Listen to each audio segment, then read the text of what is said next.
CGTN Urdu کے programme top view کے ساتھ میں ہوں آپ کی میزبان تبسم۔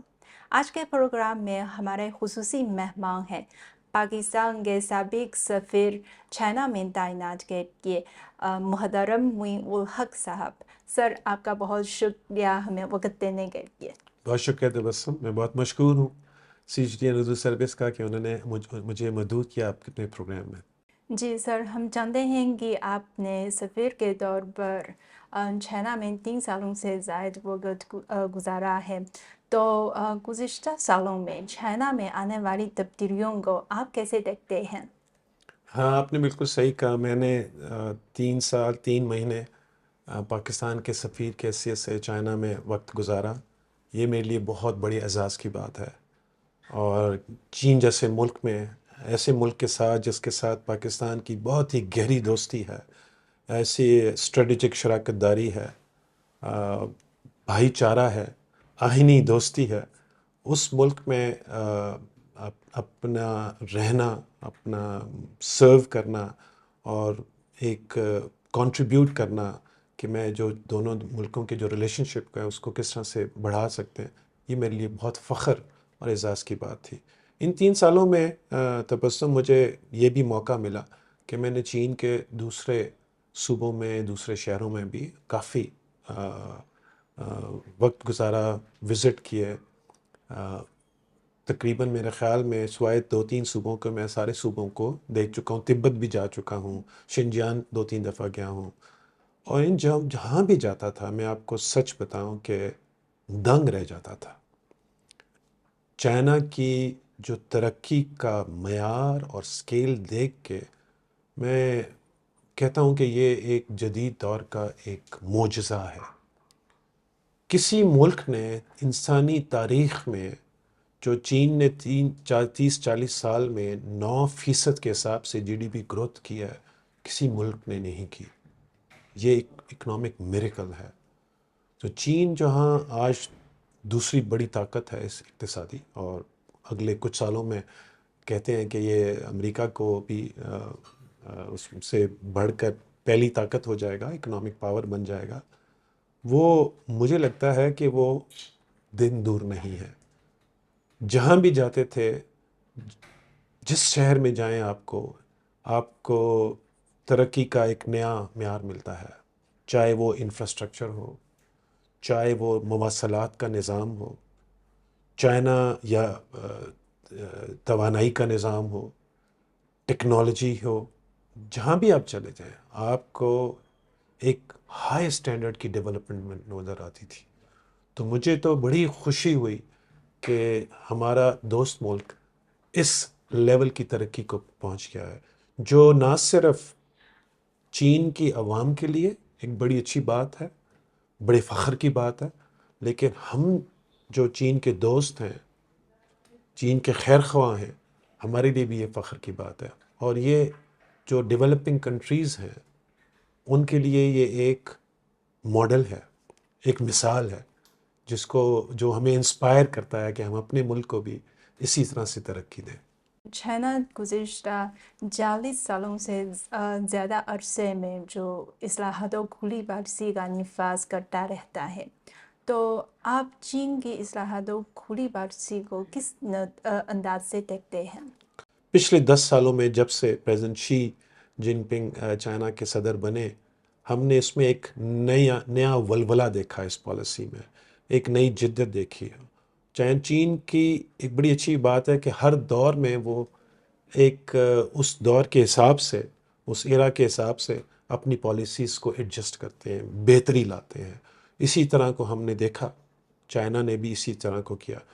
تو چین اب ان پالیسیز کی وجہ سے چین اب دنیا بھر میں ایک اٹریکٹیو مارکیٹ ہے۔ مجھے پڑھ کے بڑی خوشی بھی ہوئی، حیرانگی بھی ہوئی کہ وہ 1 ملین فورن کمپنیز چائنا میں رجسٹرڈ ہیں۔ یورپین جو چیمبر آف کامرس ہے اس کے صرف 1700 ممبر ہیں جو چائنا میں کام کر رہے ہیں۔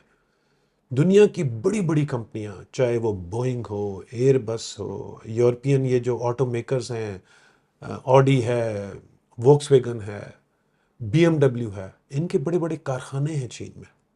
ان تمام عرصے میں چین نے میں پڑھ کے تقریباً میں خیال میں 1.3 ٹریلین ڈالر کی بیرون کا جو سرمایہ کاری ہوتی ہے وہ چین میں ہے. بہت بڑا نمبر ہے. میں بہت سارے لوگوں کو جب میں چین کے بارے میں بات کرتا ہوں تو میں ایک مثال دیتا ہوں ٹیسلا کی. ٹیسلا کا ایک پلانٹ ہے وہ شنگھائی میں ہے. جی اس ایک فیکٹری سے تبسم ان کی جو عالمی ایکسپورٹس ہیں وہ ایک فیکٹری سے 50% ایکسپورٹس ہوتی ہیں. تو آپ اندازہ لگا لیں اس سکیل کا. یہ ایک ایگزامپل ہے ایک کمپنی کی. ایپل بہت بڑا نام ہے. ایپل کے جو 90% فونز ہیں، آئی فونز، آئی پیڈز، وہ چین میں بنتے ہیں. تو اس کا کیا مراد؟ یہ اوپننس ہے. ان لوگوں کے پاس ایک جو اصطلاحات کی گئیں، جو ریفارمز کیے گئے، جو انسینٹیوز دیے گئے فورن کمپنیز کو، تبھی وہ آئی ہیں نا. ایک اچھا ایکو سسٹم تھا جس کی وجہ سے وہ آئیں. وہاں پہ وہ پروفٹس بنا رہی ہیں جس سے نہ صرف چین کے لوگوں کو فائدہ ہوا، چین کے ٹیکسز جنریٹ ہوئے اور جابس کریٹ ہوئے. چین کی اقتصادی ترقیات کی موجودہ صورتحال ہو آپ کیسے دیکھتے ہیں، اور چین کی معیشت کے مستقبل میں یہ جو موجود پوٹینشل ہے یا امکانات کے بارے میں آپ کا کیا خیال ہے؟ میں بہت پر امید ہوں. ہاں، چین بھی دوسرے ممالک کی طرح ہمیں یہ بھولنا نہیں چاہیے کہ ابھی کچھ عرصے پہلے پوری عالمی انسانی کو کووڈ کے پینڈمک سے گزرنا پڑا، جس سے سارے ممالک چھوٹے بڑے ان کی جو معیشت تھی ان پہ برا اثر پڑا. چین میں بھی چیلنجز رہے، لیکن چینی حکومت نے، مجھے یاد ہے جب میں وہیں پہ تھا تو 2021 میں انہوں نے میرے خیال میں بہت کم ممالک تھے جنہوں نے پازیٹیو، جہاں پہ گروتھ ہوئی 3% کی. بہت سارے ممالک، بڑے بڑے ممالک جو تھے، ترقی یافتہ ممالک جو تھے، ان کی جو ڈیولپڈ کنٹریز سے ترقی یافتہ، ان کی جو اکانومیز کافی ریسیشن میں چلی گئی تھی. تو یہ چین کی اکانومی کی وہ کیا کہوں ریزیلینس ہے جس کی وجہ سے انہوں نے یہ پازیٹیو گروتھ کی. اس سال بھی جب 2 سیشنز ہوئے ہیں مارچ میں، تو اس میں جو انہوں نے روڈ میپ دیا ہے، ٹارگٹ دیا ہے، وہ 5% کا ہے. تو 5% کا ٹارگٹ بڑا اچھا ٹارگٹ ہے ان چیلنجز کو دیکھتے ہوئے جو کہ سارے ممالک فیس کر رہے ہیں اور چین بھی کر رہا ہے، کہ چین کی بھی اکانومی انٹرلکٹ ہے دوسرے ممالک کے ساتھ. لیکن 5% پازیٹیو گروتھ، اور اس سال کے پہلے جو کوارٹر ہے اور چین نے جتنی ایکسپیکٹیشن سے بیونڈ جا کے 5.3 سے کیا. اسی لیے میرے خیال میں IMF کی بھی جو گروتھ تھی اور فورکاسٹ تھی، وہ انہوں نے چین کے ترقی کی گروتھ کو اوپر کر دیا 4.4%. تو یہ بڑی اچھی بات ہے کہ چین کی حکومت نے جو نئی پالیسیاں اناؤنس کی، انہیں اندازہ ہے کہ کیا رسکس ہو سکتے ہیں، کیا پرابلمز ہو سکتے ہیں، چیلنجز ہو سکتے ہیں.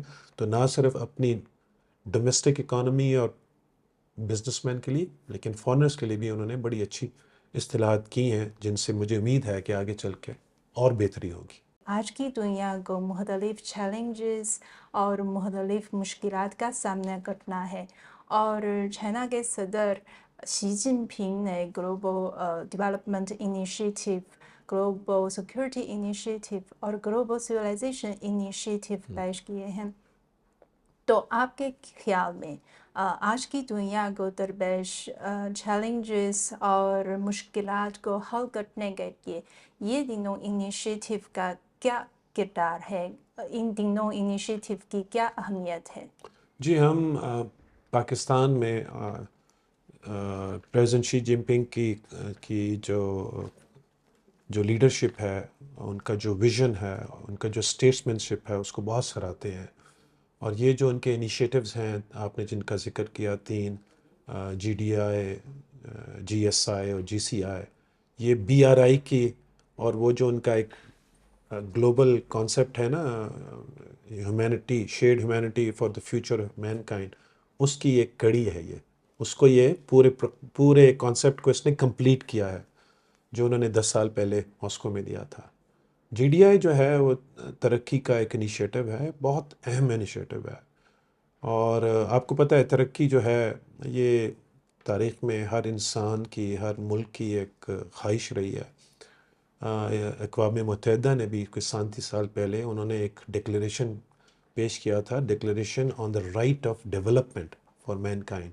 تو ہر ایک یہ حق ہے کس طرح، چاہے وہ ایک سیاسی طور پہ ہو، معاشرتی طور پہ ہو، سماجی طور پہ ہو، ثقافتی طور پہ ہو. تو پریزیڈنٹ شی کا GDI اس چیز کو آگے لے کے چلتا ہے، اس کو تقویت دیتا ہے.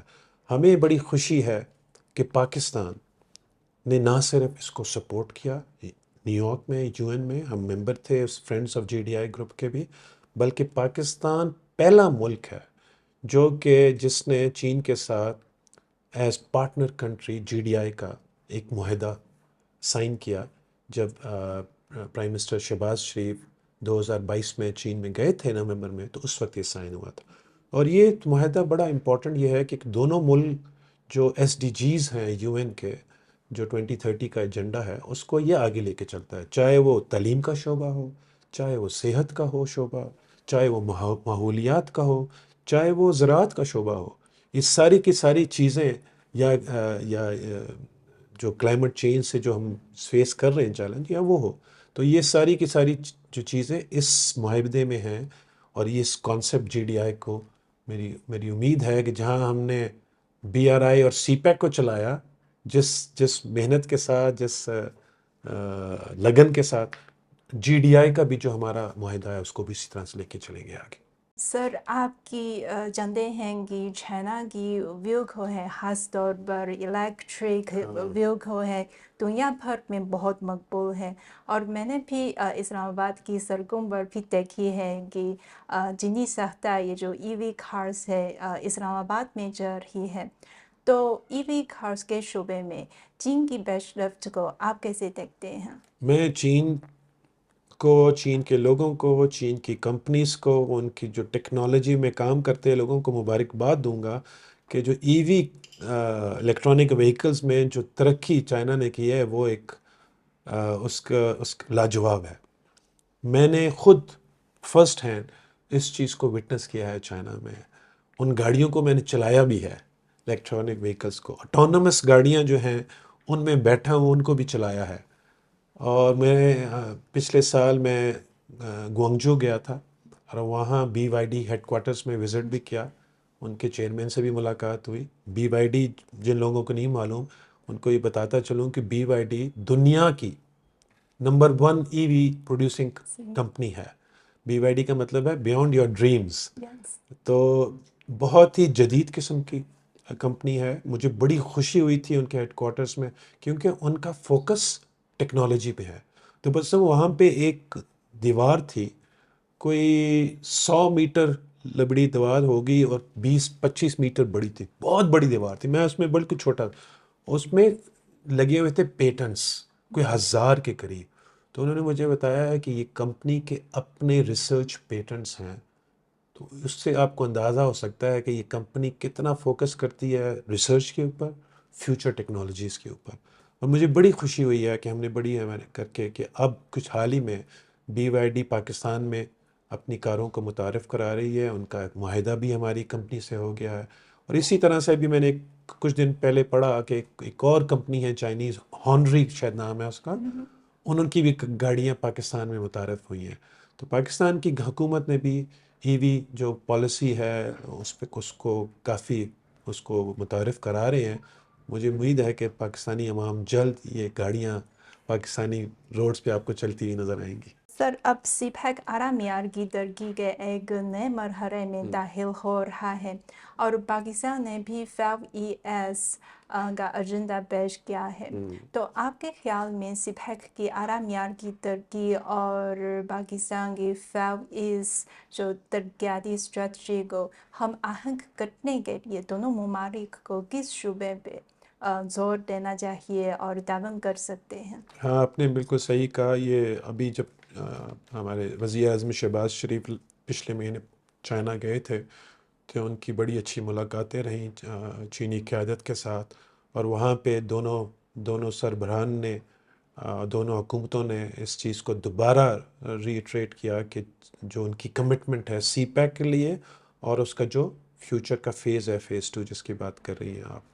اور جو جوائنٹ سٹیٹمنٹ ایشو ہوا تھا اس میں بھی میرے خیال میں پہلی دفعہ یہ جو لنکیج آپ نے بتایا پاکستان کی 5 ایز کی پالیسی اور جو سی پیک کا جو دوسرا فیز ہے اور جس میں نئے کوریڈورز ہم جس کو لے کے چل رہے ہیں اس کی بات ہوئی، تو بڑی اہم چیز ہے یہ جو 5 کوریڈورز ہیں جو چائنا اور پاکستان نے اب ایگری کیے ہیں، اس میں دونوں ممالک متفق ہیں کہ اس کو اس طرح سے ایک میں بتاتا چلوں ویورز کے لیے کہ ایک کوریڈور کا نام ہے کوریڈور آف گروتھ. اس کا مطلب یہ ہے کہ یہ جو صنعتیں لگیں گی نہیں، اسپیشل اکنامک زونز بنیں گے جس سے پاکستان کی جو انڈسٹریل کیپیسٹی بڑھے گی اور ہم ایکسپورٹ زیادہ کر سکیں گے چائنا کو اور دوسرے ممالک کو. تو صنعت انڈسٹری ایک بہت بڑا امپورٹنٹ ایلیمنٹ ہے دوسرے فیز کا. دوسرا کوریڈور ہے کوریڈور آف لائیولیہوڈ. اس کا کیا مطلب ہے کہ غربت کا خاتمہ کرنا ہے، نئی جابز کریٹ کرنی ہے تاکہ جو ریموٹ ایریاز ہیں پاکستان کے وہ بھی ان جو سی پیک کے جو فروٹس ہیں پھل ہیں ان سے فائدہ اٹھا سکے. تیسری چیز ہے corridor of innovation technology I T. یہ ایک بہت بڑا ہے اور چائنا نے جو اس میں ترقی کی ہے، چاہے ای وی میں ہو، چاہے آرٹیفیشل انٹیلیجنس ہو، چاہے روبوٹکس ہو، چاہے سولر پینلز ہوں، تو یہ ہمارا اس میں اس کوریڈور کے تحت یہ ہوگا کہ اس ٹیکنالوجی زونز بنائے جائیں، نیو جو کمپنیز ہیں اسٹارٹ اپس ہیں ان کو فروغ دیا جائے. پھر ہے جی کوریڈور آف اوپننیس. اس کا یہ مطلب ہے کہ جو تیسری تھرڈ پارٹیز ہیں دوسرے ممالک ہیں ان کو بھی ہم نے دعوت دی ہے کہ وہ آ کے سی پیک پروجیکٹس میں حصہ لیں. تو اور آخری جو ہے وہ ہے گرین کوریڈور. گرین کوریڈور آج کل کی ضرورت ہے. انوائرمنٹ، ماحولیات، کلائمیٹ چینج کے جو مسائل ہیں، چیلنجز ہیں، تو ہم دونوں ممالک اس کوریڈور کے تحت اپنی چیزوں کو، اپنے جو کوآپریشن کو آگے لے کے چلیں گے. تو میں بہت پر امید ہوں کہ یہ جو 5 کوریڈورز ہیں، پاکستان کی 5 ایز کی جو پالیسی ہے جس میں بھی انوائرمنٹ بھی ہے، جس میں انرجی بھی ہے، جس میں ایکویٹی ہے، امپاورمنٹ ہے، ایکسپورٹس ہیں، ان کے ساتھ یہ بالکل مطابقت رکھتی ہے. اور آگے آنے والے وقتوں میں نہ صرف دونوں ممالک کے عوام کے لیے بلکہ خطے کے عوام کے لیے، خطے کے لیے بھی ایک ترقی کا ایک نیا دور شروع ہوگا انشاءاللہ. چین کے صدر مملکت شی جن پنگ نے سال 2015 میں پاکستان کا دورہ کیا ہے. ہمیں پتہ ہے کہ اس وقت آپ بھی پاکستان کی موفا میں خدمات سر انجام دے رہے تھے، تو اس دورے کے حوالے سے آپ کیا کہنا چاہتے ہیں؟ ویسے آپ نے کیا دور مجھے یاد کرا دیا، ایک تاریخی وقت تھا وہ. اور مجھے پھر میں کہوں گا میرے لیے بڑے فخر کی بات تھی کہ میں اس وقت وزارت خارجہ میں چیف آف پروٹوکول کی حیثیت سے کام کر رہا تھا، اور میرے 2 سال کا جو وہ ٹائم تھا، ٹینیور تھا، اس میں یہ سب سے اہم دورہ تھا، سب سے بڑا دورہ تھا، سب سے چیلنجنگ دورہ تھا کیونکہ اس کی اہمیت بہت زیادہ تھی. شی جن پنگ صدر پہلی دفعہ پاکستان آئے تھے، اور یہ وہ وزٹ تھا جس میں چین اور پاکستان کی جو ریلیشن شپ ہے اس کو ہم نے ایلیویٹ کیا تھا to all weather strategic partnership. اور اس کے دوران کوئی 50 کے قریب، 50 سے زیادہ معاہدے سائن ہوئے تھے جس میں سی پیک بھی تھا. اور آپ کا جو چینل ہے FM 98 دوستی چینل، اس کا بھی پلاگ کی اس کی انویلنگ تھی. تو ایک بہت ہی تاریخی تھا جس کے دوران پریزیڈنٹ شی نے بڑی اچھی پاکستان کی جو پارلیمنٹ ہے جوائنٹ سیشن تھا اس کو بھی وہاں پہ بھی انہوں نے ایڈریس کیا تھا. تو مجھے فخر ہے کہ میں وہ تاریخی جو ایک وزٹ تھا جس کا ہم آج تک ذکر کرتے ہیں، میں اس کا ایک حصہ تھا. جی، مجھے یاد ہے کہ اس وقت شی جن پنگ صاحب نے جو دورہ پاکستان کے دوران انہوں نے کہا کہ ممالک کے درمیان جو تعلقات کی اہمیت ہے عوام کے درمیان رابطہ ہے. تو حالیہ برسوں میں سی پیک کی تعمیر اور ترقی کے ساتھ ساتھ چائنا اور پاکستان کے درمیان عوامی تبادلہ ہیں قریب سے قریب تر ہوتے جا رہے ہیں. تو آپ چائنا اور پاکستان کے درمیان جو دونوں ممالک نے عوامی رابطے کو مزید آگے بڑھانے کے لیے دونوں ممالک نے کیا کام کیا ہے اور مستقبل میں اس شعبے میں جو تعاون کو مزید فروغ دینے کے لیے آپ کیا توقعات رکھتے ہیں؟ آپ نے بالکل صحیح کہا. ہماری جو دوستی ہے یا ہماری جو تعلقات ہیں وہ حکومتی سطح پہ نہیں ہے. یہ ہارٹ ٹو ہارٹ ہے. یہ دو عوام کے درمیان ہے. اور جتنی محبت مجھے توجہ اور جتنا میرا خیال رکھا گیا چین میں آپ کو اس کی جتنا بھی میں شکریہ ادا کروں چینی عوام کا کام ہے. مجھے ایک وی آئی پی ٹریٹمنٹ وہاں ملتا تھا کیونکہ میں ایک پاکستانی تھا. میں ایک پاکستانی ڈپلومیٹ تھا. میں ایک پاکستان کا سفیر تھا. جہاں بھی جاتا تھا میرے لیے دروازے کھل جاتے تھے. آپ کو پتہ ہے کہ چائنا میں ایک بڑی خوبصورت ٹرم ہے باتیے، یس. جس کا مطلب ہے آئینی دوست. باتیے صرف پاکستان کے لیے ہے. تو بہت سارے لوگوں کو، زیادہ تر لوگوں کو، میں چھوٹے چھوٹے شہروں میں بھی جاتا تھا، عام آدمی سے ملتا تھا تو ان کو پتہ ہوتا تھا کہ میں بتاتا تھا پاکستانی کو کہتے تھے باتیے، یہ ہمارا آئینی دوست آ گیا ہے. تو یہ بڑی اس کو دل کو لگتی ہے بات. تو یہ آپ نے بالکل صحیح کہا کہ سی پیک نے بھی یہ جو روابط ہیں ہمارے پیپل ٹو پیپل دونوں ملکوں کے لوگوں کے درمیان، اس کو تقویت دی ہے، بڑھایا ہے. لیکن ہمیں اس پہ کام کرتے رہنا ہے. اسپیشلی جو ہماری ینگر جنریشن ہے، ہمیں اس کو بتانا ہے مختلف طریقوں سے، جس میں میڈیا کا بہت بڑا اہم رول ہے. میں آپ لوگوں کو شکریہ ادا کرتا ہوں کہ آپ کے بڑے اچھے پروگرام ہوتے ہیں، اور آپ لوگوں کے فیوچر میں بھی ڈاکیومنٹریز بنانے کی کچھ سیریز بھی ہے جس میں آپ دونوں ممالک کی جو دوستی ہے، ہماری جو تاریخ ہے دوستی کی، اس کو اجاگر کریں گے. تو ہمیں اس پہ مسلسل کام کرتے رہنا ہے مختلف حوالوں سے. وزٹس کرنے ہیں یوتھ کے درمیان، میڈیا جرنلسٹ کے درمیان، یونیورسٹیز کے درمیان کولیبوریشن. جیسے چائنا میں اردو سینٹرز ہیں بڑے اچھے جو کام کر رہے ہیں. پاکستان میں بہت سارے چائنیز کنفیوشس سینٹرز ہیں. چینی زبان کو سکھایا جا رہا ہے. دونوں زبانوں کو بڑی اہم ہے کہ دونوں ممالک اپنی زبانوں کو سمجھیں، اپنی تاریخ کو سمجھیں، اپنی ثقافت کو سمجھیں. تو میں یہی کہہ سکتا ہوں کہ جو کوششیں بڑی اچھی ہو رہی ہیں. ہماری دونوں جو سفارت خانے ہیں، ہمارے دونوں سفیر جو ہیں بڑے قابل ہیں، بڑے ایکٹیو ہیں. ان دونوں مل کے کام کریں اور اس چیز کو آگے لے کے چلیں، کیونکہ جو ہماری دوستی ہے یہ لازوال ہے، صحیح ہے آل ویدر ہے. سر. ایک بار پھر آپ کا بہت شکریہ ہمیں وقت دینے کے لیے. بہت شکریہ تبسم. ویری جی، تھینک یو سو مچ. آپ کا بہت شکریہ سر.